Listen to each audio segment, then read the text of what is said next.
I believe we are all one. I believe we all came from the same source, and I believe we are all connected.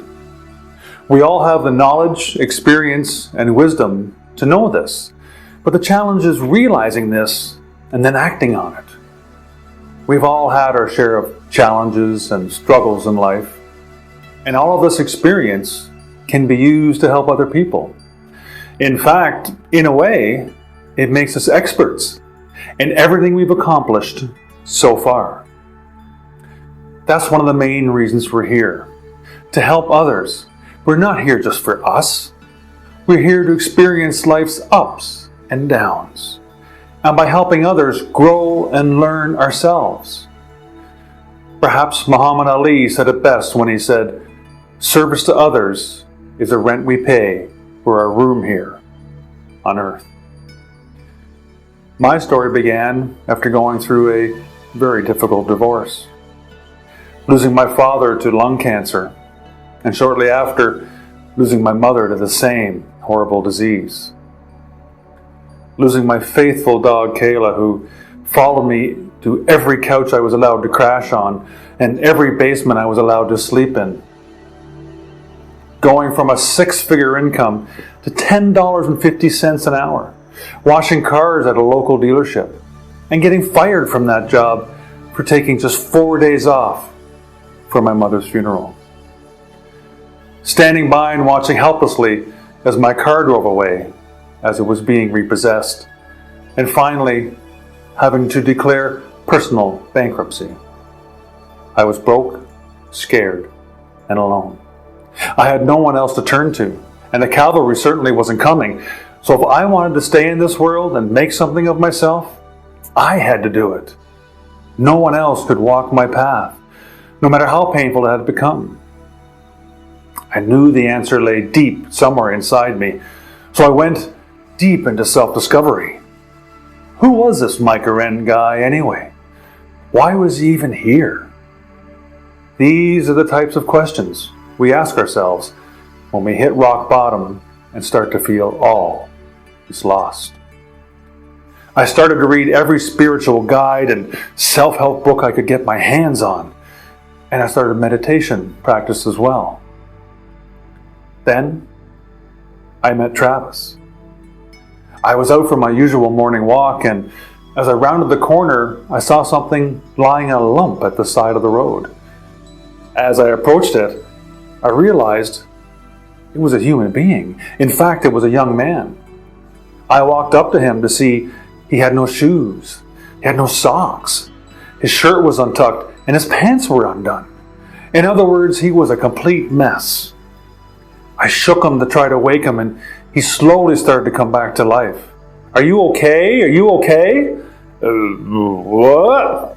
Was basically all he could muster.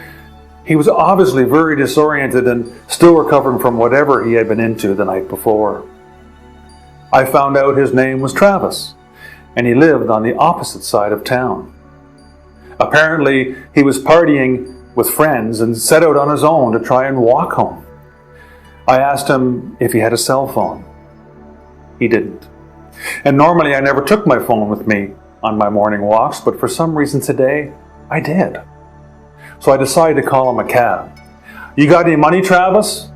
"No, man, I can't even find my wallet."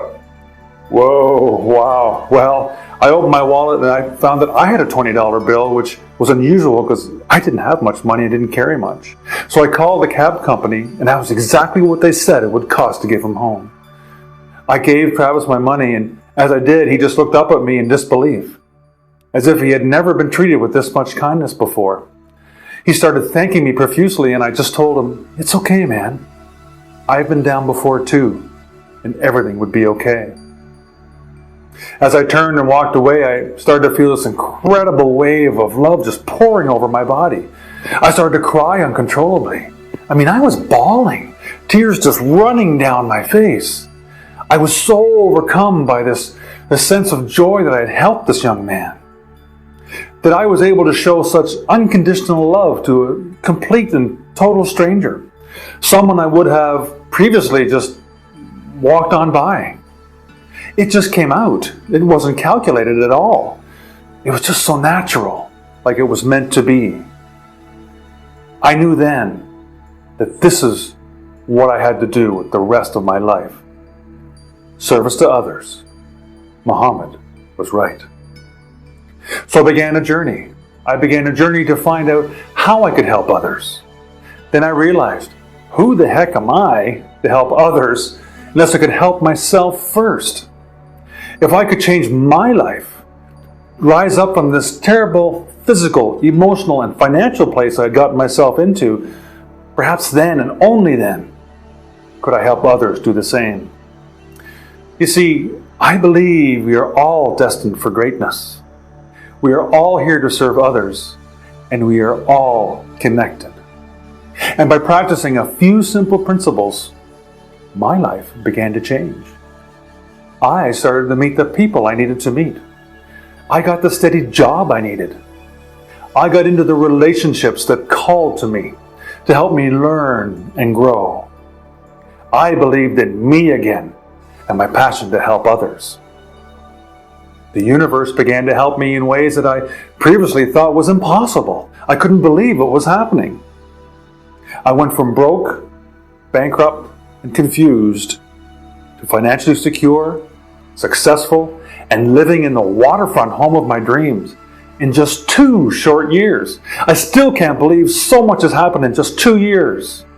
But I believed it was possible to use our thoughts to bring about massive change. And I believe you can do it too. Because not only do I believe in me, I believe in you. So now my job is to help you. And you've probably never been told the truth about how the universe actually works. But once you know it, life gradually becomes easier, and above all, has the one thing we all seek: clarity.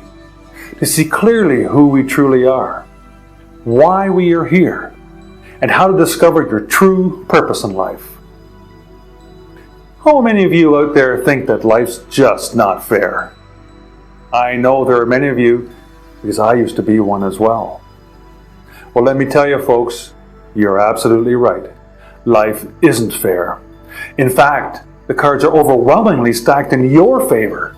The entire universe is on your side. You are at least 1,000 times more likely to succeed than you are to fail. So my job now is to show you how to build something you never thought possible.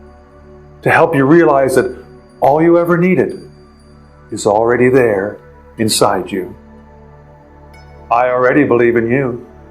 My job now is to show you the truth and help you believe in yourself.